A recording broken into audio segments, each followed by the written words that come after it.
As a chef with over 36 years experience in professional kitchens, I've been to a lot of garden barbecues, and I've watched the same 5 mistakes happen every single summer. So today's the day we're going to fix that to make sure those 5 mistakes never happen again. And if you stick around to the end of the video, I'm going to share with you one professional technique that every restaurant uses to make sure the meat is cooked perfectly on your barbecue. Here we go, mistake 1. And this is responsible for more undercooked meat than anything else. Putting meat straight from the fridge on the grill. On the grill straight from the fridge, and that core temperature is struggling to catch up. The outside's cooking, but the inside is cold. Take it out 30 minutes before you start cooking, give it a little bit more flavour just like this, and allow it to get to room temperature just before you start cooking it. And remember, it's summer, there's flies around, super important to keep it covered, to keep it wrapped up. The last thing you want is your meat to become a maternity unit for flies. So keep it out for about half an hour, keep it covered so nothing can get to it. That's just going to raise it up to room temperature, and that's going to give you a nice even cook when it goes on the barbie.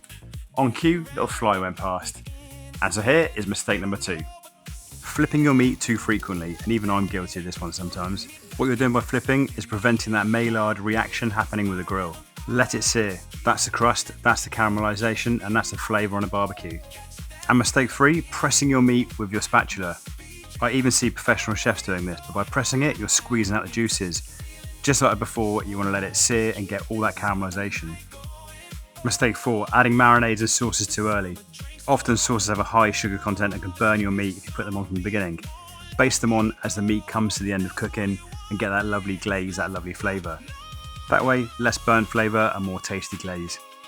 Mistake 5, and this applies to cooking no matter where you are, kitchen or barbecue. Create a warm section of your barbecue and allow your meat to rest after you've cooked it, from burgers to chicken to pork and especially steak. Move it off the hot part of the grill to a cooler part of the grill. Allow the meat to relax and retain its juices.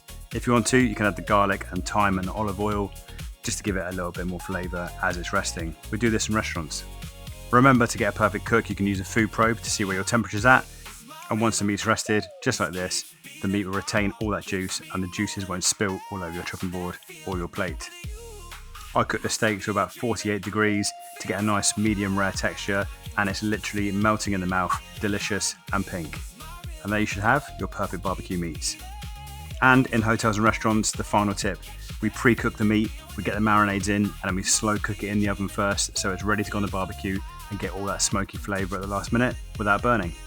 Giving you full control. I hope that was useful. If it was, please remember to subscribe, and in the next video I'm going to show you 5 things that you could put on a barbecue that you probably didn't think of. Until that video comes out, please check out this video next, and I'll see you in the next video. Happy barbecuing and stay tasty.